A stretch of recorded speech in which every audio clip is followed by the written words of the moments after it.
Dans cette édition, nous ferons la connaissance de Paulette, la nouvelle star du web. Cette petite poule rousse est la vedette d'une série dédiée au savoir-faire des artisans et du terroir normand. Elle a même sa page Facebook et son compte Twitter, un succès ascensionnel et prometteur. Nous irons ensuite à Plouarnel, dans le Morbihan, pour une parenthèse lumineuse. Comme chaque année, l'association Sourire à la vie se mobilise pour accueillir des enfants malades avec leur famille. Une véritable renaissance pour le petit Jérémy et les siens. Et pour commencer, direction Paris, où des conciergeries d'un nouveau genre sont apparues. Place à la solidarité pour les Lulu dans ma rue. Une association qui réinsère des personnes en difficulté en les faisant travailler au service des autres. Promenez votre chien, vous aider à changer une ampoule ou garder vos enfants, tout est possible. Comme chaque jour de la semaine, Geoffrey vient chercher Liberty, un labrador de 18 mois. Voilà. Ensemble, ils vont se promener durant une demi-heure. Doucement. Geoffrey est un Lulu, c'est-à-dire qu'il travaille ponctuellement pour une association qui offre des petits services à des particuliers. Je fais tout ce qui est ménage, repassage, je peux faire du babysitting, la garde d'enfants, la promenade d'animaux, l'aide administrative, je fais plein de choses diversifiées en fait. Dans ce kiosque, qui joue le rôle de conciergerie solidaire, les habitants du quartier peuvent venir chercher des prestations introuvables sur le marché. Merci, bonne journée. Les tarifs vont de 5 à 20 euros. La moitié est déductible des impôts. Marie-Thérèse a souvent fait appel au Lulu. Une fois, j'avais une ampoule qui s'est cassée chez moi. J'ai appelé un Lulu, il est venu, il m'a rechangé le tout. Grâce à ce système, les Lulus peuvent bénéficier d'un complément de revenus. Certains ont aussi retrouvé le chemin de l'emploi. Moi, ce que je recherchais, c'était vraiment une vraie cohésion sociale, une vraie famille. Et c'est ce que j'ai pu trouver à Lulu dans ma rue. Parce qu'à Lulu dans ma rue, on est vraiment soutenus, accompagnés. Il y a vraiment ce lien qui se fait entre nous. L'association a réalisé en moins de 2 ans plus de 20 000 prestations dans la capitale. Un deuxième kiosque vient d'ouvrir dans le 17e arrondissement. 4 autres sont en préparation. Aujourd'hui, quand on regarde notre croissance, quand on regarde la demande de tous les Parisiens pour ces petits services, c'est sûr qu'on est très confiant sur le fait qu'il y a un vrai marché qui peut créer de l'emploi et de l'emploi local qui a du sens.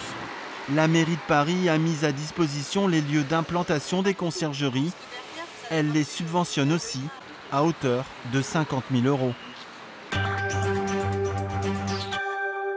Une parenthèse lumineuse dans un quotidien difficile. Comme chaque année dans le Morbihan, l'association Sourire à la vie accueille des enfants malades avec leur famille. De la joie à l'état pur, en particulier pour le petit Jérémy, un moment pour se ressourcer et renaître. La mer comme horizon, un répit face à la maladie pour la famille Caloc. À 6 ans, Jérémy est atteint d'une leucémie diagnostiquée il y a 1 an et demi. Ses vacances de Pâques marquent un nouveau départ. C'est entre guillemets une renaissance puisque là, Jérémy a fini son traitement curatif. Là, il est en traitement d'entretien. Donc là, on peut à nouveau savourer tous les joies de la mer, des vacances. On recommence à pouvoir profiter de la vie, des choses simples. C'est vrai que de faire ce qu'on faisait avant la maladie, pouvoir recommencer à tout faire en fait. Vivre. Vivre normalement comme tout le monde. Pendant une semaine, la famille a élu domicile à Plouarnel. 7 jours de coupure pour reprendre les plaisirs quotidiens de la vie. C'est quoi comme bête?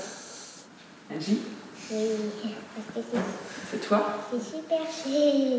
C'est super Jérémy.